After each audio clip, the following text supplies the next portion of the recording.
burnout is real, but I think most burnout happens because people are not doing the thing that they actually love doing. It's not just about being busy and keeping your mind occupied all day. You can be busy and hate your life and get burnt out. If I was an accountant, I would hate my life and burn out in a day because I don't like being an accountant. But doing this thing that I love, I put in way more effort, way more work, and I love it. It's been 10 plus years of still having my YouTube channel, and I'm not burnt out. If anything, I'm pushing harder than ever before because I love it. And so I think it's not just about being busy, it's about being busy on the thing that is your mission for life. Now, compassion fatigue is a thing. Doing it so much that you burn out yourself is possible. But again, that is not why most people are burning out. Most people, I believe, are burning out because they're spending too much time, too much energy, too much effort doing things that they hate. And if you wake up and hate your life and hate the job you're about to go to, then there's no wonder why you feel like you're burning out. So I recently came back from going to Tony Robbins' event in Dallas. He invited me to sit in the front row, and super blessed and grateful to have Tony's support. And I went there with Alex, friend of the channel, who helps me run Toronto Dance Salsa. And we were on a super crunch timeline because Alex was teaching classes the evening before we left, and then the day of the last event. And we rushed down there. Alex was flying in just to get to the event. He's late on the first day. We're rushing to leave on the last day. And it's nonstop. If you've been to a Tony Robbins event, it's all day, all night. It's 8 in the morning to midnight, and then up again the next day and doing the same thing. And it's wild and it's fun. It's amazing. And my favorite thing to do whenever I travel is actually meet Believe Nation, meet you guys. And so all through the event, I wear my Believe hoodie, and I'm not wearing Grant stuff. I'm wearing Evan Carmichael stuff with the plane and the Believe on the back, and people are stopping me. And that's actually the best. It doesn't take away from my experience. Tony's often on stage at the top at the beginning of every event saying, hey, I have some friends of mine, you might know them, they might be celebrities, leave them alone, don't talk to them, let them have their own experience. And it always makes me sad when he says that, because for me, meeting you guys, meeting people who recognize me, and that's a group that I over-index because people who watch Tony videos, you know, they're probably gonna find my content. I like it more when people come and say hi. It adds to the experience for me. And then on the last day, before we rushed out to go to the airport, I set up a meetup, right? I had an hour open before having to get to the airport, so let's do a meetup. Let's do a local Dallas, Richardson, Texas meetup, right? And it could have spent the time doing something else, or sleeping in, or writing my book, or doing anything else.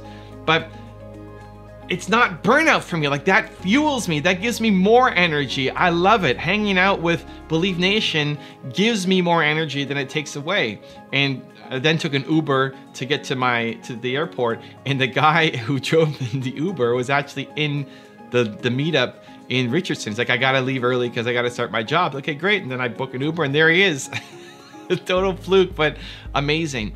And so it's a lot of work. You know, I was all day, all night, not connecting with my team, not doing the things that I'm supposed to be doing, and then I still make time to be with people and make a 1 hour meetup because that hour was open, and it fuels me. But if it was something that I hated, just that half an hour, just 15 minutes, I'd start to feel like I'm burning out. Like, I don't want to be here. Like, this is terrible. And so I think it's really important that you're doing work that you love. That would be a burnout for other people, but not a burnout for you because you love it so much. So how do you find it? How do you find the work that you love? I got a 3-step process called Who, Why, How. I'm going to talk about it in depth in my next book, but let's do a super quick analysis here to help you guys who might be struggling. Step number 1 is who. So your who is your most important core value. What is your most important core value as a human being?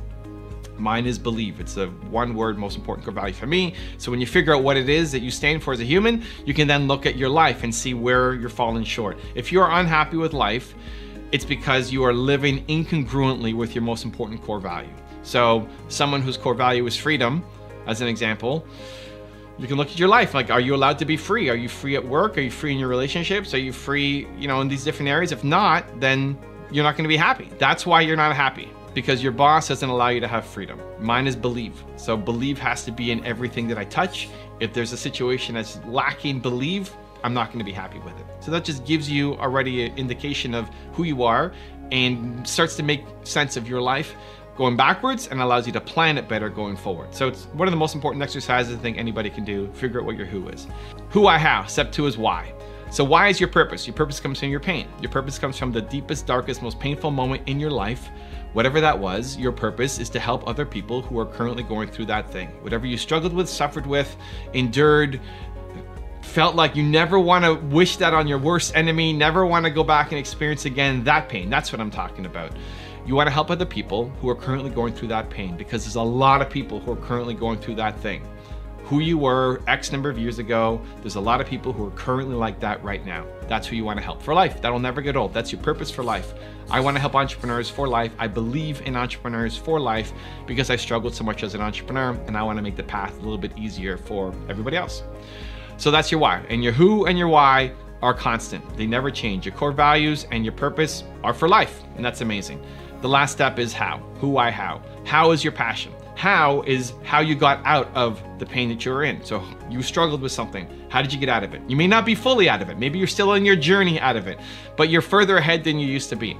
How did you get out of it? Did you read books? Did you watch videos? Did you meditate? Did you walk your dogs? Did you listen to music? Like, how did you get out of it? How did you get out of it? And that is a recipe that you can teach other people. How you got out of it was not some random one-off situation. You can teach other people. So I struggled a lot with my business. I felt worthless as a human. I wanted to quit. I told my partner that I quit. How I got out of it was modeling success. I looked at Bill Gates, how he started Microsoft, and I applied those strategies to my business, and we started to see some success. 20 years later, what am I doing? Still modeling success. Right? I want to learn from Grant. I want to learn from Steve. I want to learn from Kanye. I want to learn from these people. It's why I keep creating this content.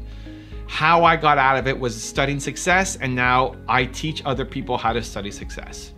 Right? How you actually go about doing it may change. When I first started doing it 20 years ago, it was through books.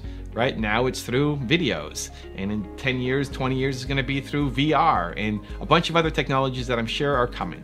But the how you got out is a teachable recipe that you can give to other people.